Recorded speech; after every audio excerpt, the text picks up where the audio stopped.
What's going on, everybody? C4 here, and today I'm giving you my final Philadelphia Eagles mock draft. This is like my 5th time recording it because it's gone over 20 minutes every time. I'm not going to give you the big spiel. This is just the final mock draft. When I look back, if I ever do a review, this is the mock draft for the 2018 draft that I'm going to hold myself accountable to for my Philadelphia Eagles. We're going to go through all the picks. We're also going to do my famous undrafted free agents, where almost every year it seems like I'm getting 2 to 3 guys correctly. Tyler Orlovsky last year. We've had Trey Burton, Destiny Vallejo, Byron Marshall from a couple years from Oregon. Still can't believe I called Robbie Anderson and couldn't believe Philly didn't get the Temple guy who went undrafted. So we're going to talk about that at the end of the video. But without further ado, we're going to jump right into the mock draft, and we're going to be starting with the 32nd pick in the first round for the Philadelphia Eagles. Now, you need to understand, as an Eagle fan, there's a decent probability they trade back because we don't have a 2nd and 3rd round pick. They could very well flip this first rounder for maybe like a 2nd, 4th, 2nd and a 4th, 2nd, 4th, 6th, somewhere in that range. I don't exactly know the value at the top of my head, but we're going to go with the idea that Philly wants to get some revenge from the Drew Pearson scandal that happened at the last year's draft and just rub it in all the Cowboys' face. That at pick 32, the Super Bowl champion Philadelphia Eagles select, it is going to be Darius Geis, the running back from LSU. Now, in my last mock draft, I had them going Justin Reed, the safety from Stanford. I think that pick there was more of a need than best player available, and I truly do believe Philadelphia is going to go best player available here at pick 32. And Darius Geis, 5'10", 212 pounds, ran a 4.49 40 in his last 2 years at LSU because he wasn't really 100% last year. He has 2,900 yards from scrimmage and 29 total touchdowns. In the SEC, that is simply outstanding. I think ultimately, when you're ranking all the talent, some people might have Darius Geis as a top 15 talent in this year's draft class, but because so many people are hesitant to draft a running back early, and if you're not like a generational talent like Saquon Barkley, running backs, they see the success of Alvin Kamara, they see the success of Kareem Hunt, and they're just going to let them drop. I think for the Philadelphia Eagles, getting a guy like Darius Geis here, long term, is an excellent move, because I don't know really how the Philadelphia Eagles feel about the future of Jay Ajayi. This is last year of his deal. He has that long-term injury that, maybe they don't want to pay him or extend him at the end of the season, and he could want to hit the open market. He might ask for too much, and I think the Philadelphia Eagles view Corey Clement as a complementary option, not an every-down starter. So long-term, we could set up Corey Clement and Darius Geis as a running back tandem, because let's be honest, we wasted a 4th round pick last year in Donnell Pumphrey. And for this year in particular, we ran with 3 running backs last year: Jay Ajayi, LeGarrette Blount, and Corey Clement. We made it work. Now we don't have Blount. A guy like Darius Geis comes in, fills that role, boom, 3 running backs, and then next year in 2019, you get Corey Clement and Darius Geis, which is, in my opinion, a terrifying running back core. So I think Darius Geis makes the most sense here. Running back is a position some people want to address, so some alternative options if we don't go Darius Geis, like Kalen Ballage in the 4th, 5th, or Royce Freeman in the 4th, 5th range as well. Now, moving all the way down to the 4th round at pick 130, I have the Philadelphia Eagles selecting Kyzir White, safety / money backer from West Virginia. Now, it seems like you can't go a draft without Howie Roseman and company, Howie Roseman and Joe Douglas, selecting a West Virginia Mountaineer, and I think this could be the guy. At 6'2", 212 pounds, some people did say, he's going to be a safety, but after running a 4.62 at his combine, and, he played that hybrid role for West Virginia, he may be, with that new emergence of the money backer spot, that is going to be the target for him. And because of that, and because his 40 time wasn't anything spectacular, I think he very well could be there at pick 130, even though a lot of people have him projected 3rd to 4th round, and we pick at the end of that 4th round.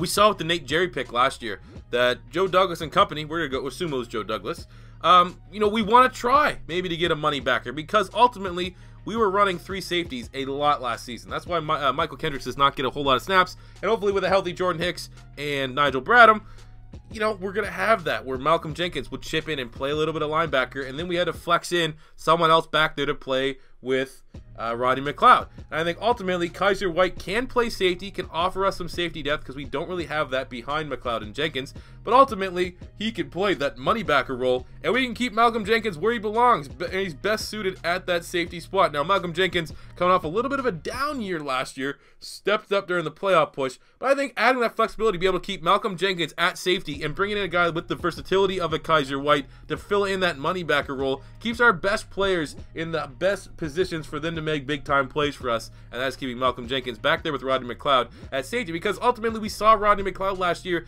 get exposed for his lack of coverage ability. Seems like anytime something was going down deep, Rodney McLeod was looking like, why are we sticking Rodney McLeod on some of these receivers? Ultimately, because we'd have Malcolm Jenkins covering a tight end or a running back out the backfield. If you have Kaiser White fill that role, that means that when there's a big-time receiver that you need to have a safety cover him, we can put Malcolm Jenkins, who's much better in coverage, and then have Rodney McLeod work on the second or third option available. So, Kaiser White makes a whole lot of sense to me for the Philadelphia Eagles. Some alternative money backer safety options. Obviously, we had Justin Reed selected in the first round. I think more so he'd be the safety. If you want to keep having Malcolm Jenkins play that linebacker role, he would act as that third safety. Shaquem Griffin is an option here in the 4th round. I think he could very well be there, but every one of their dogs going to have Shaquem Griffin mocked to them. I already had him in my Eagles mock draft before, so I just decided not to go with the popular pick here, even though I'd absolutely love him to be in the Eagles and he could fill in that money backer role. Then we also have Terrell Edmonds, who I think, because of how well he tested the combine, might not be there in the 4th round, but if he is still there,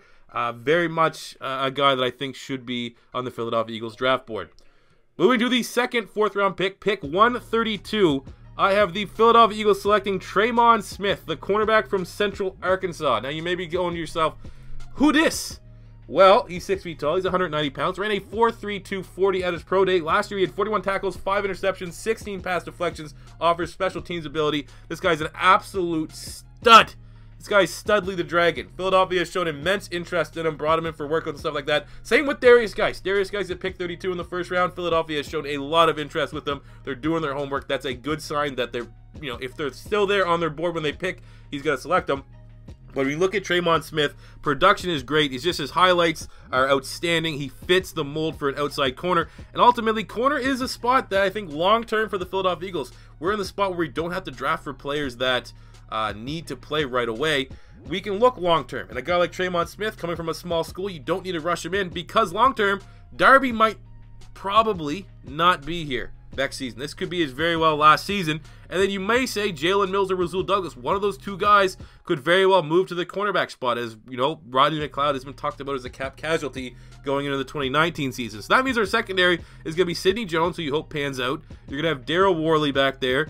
And, you know, we'll go Rasul Douglas. So that's Rasul Douglas, Sidney Jones. I think both those guys could very well be starting corners in the NFL. But I think a guy like Tremon Smith could add that competition just in case one of those guys doesn't work out. And you get the flexibility because this year, he's not going to need to play. He can just be a special teamer type guy and put in some valuable minutes if, you know, an injury or something like that or come in garbage time.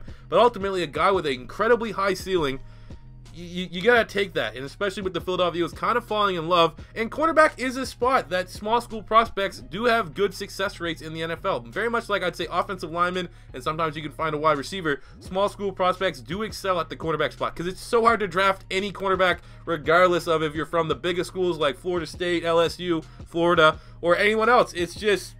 It's almost a crapshoot when you're trying to draft corners. You look at, you know, Josh Norman or Tremaine Johnson, small school prospects that are absolute studs and regarded as top 10 players in their position. Tremon Smith has all the traits to be that next type player, and I really do like the Philadelphia Eagles showing interest in him.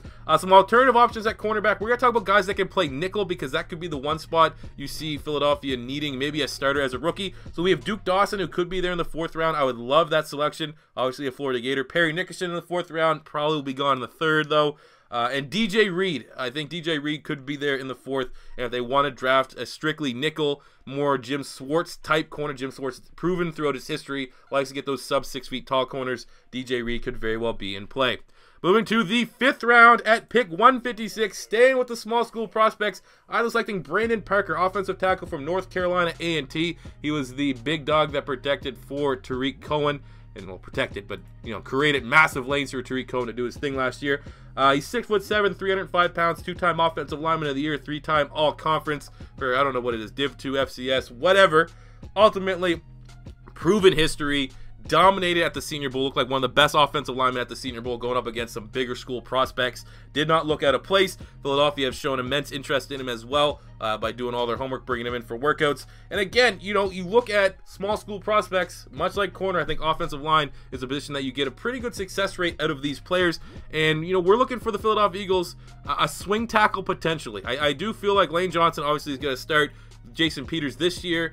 looking forward, it's going to be Lane Johnson, and I think they will give Big V an opportunity to get that starting spot. So assuming that that is going to be what happens maybe in 2019, I think Brandon Parker, who can learn from one of the best tackles in football as a rookie behind Jason Peters, and hell, even Lane Johnson, and then in 2019, he could be that guy that not only competes with Big V for a starting tackle spot, but more so can be a very valuable swing tackle that Philadelphia has shown that they constantly, well, most teams, 99.9% of teams want a good swing tackle on the roster. Brandon Parker definitely offers that. Looking at some alternative options at tackle, Desmond Harrison could be a 4th, 5th round selection. He's an absolute project. He tore up at the combine though. Or Jerron Christian in the 4th, 5th round, the big man that protected for Lamar Jackson at Louisville. I do feel like he probably won't be here in the 5th, but those are 2 mid-round day 3 tackles that I would be very happy with the Philadelphia Eagles selecting. Going to the 2nd, 5th round pick at 169, I was selecting tight end Chris Herndon from Miami, 6'4", 245 pounds. At the combine, only did the bench press where he put up 21 because he was injured. Last season for the Hurricanes, 40 catches, 470 yards, and 4 touchdowns. Ultimately, I think, you know, even though we did sign Richard Rodgers, I still think you need to get that receiving option.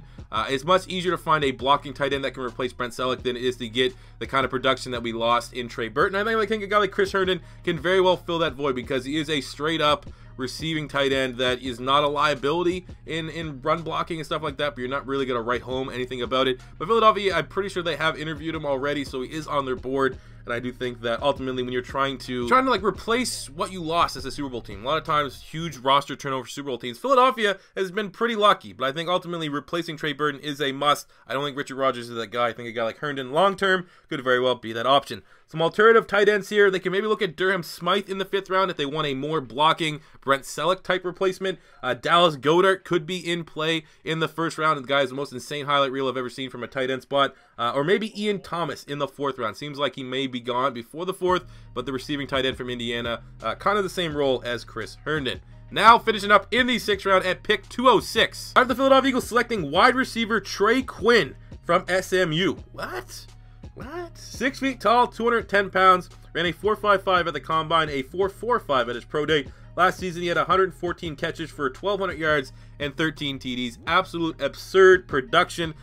I'm going, like I said, a lot of these picks are forward thinking because we don't have a lot of needs right now. And when you forward think, a lot of times you can just get best player available. And what I'm kind of seeing is Nelson Agholor. Nelson Agholor, with the amount of money wide receivers are making on this year's open market, Agholor is going to get paid roughly around the same time we're preparing for Carson Wentz. I'm going to say if he can keep up his production from last year, we're not going to be able to retain Nelson Agholor. And when you look at our wide receiver core, we do not have depth whatsoever at the slot spot. We have Alshon Jeffrey, Mike Wallace as the outside corners with Matt Collins behind him, Shelton Gibson. You know, you'll go with that. That's it. There's 4 guys right there that can rotate in if there's injury and stuff like that. But you have Nelson Agholor as our slot, and behind that, there's no one there. A guy like Trey Quinn definitely is one of the better slot wide receivers in this year's draft. That's why he's not being as valued. The slot wide receivers constantly go in that 5th to undrafted range. I think a guy like Trey Quinn could very well go in that range. A lot of people have him as a 6th to undrafted free agent rank. I think Trey Quinn, his production is very, very good. This guy was one of the most highly touted high school wide receivers. And we've seen Philadelphia draft these guys that were absurdly highly 5-star, highly recruited type players out of high school. We've seen it with Nigel Bradham. We've seen it with Isaac Seumalo. Just off the top of my head, those are 2 guys that were like 5-star recruits, top of the line. I think they really do their homework. And Brandon Graham, there's another one.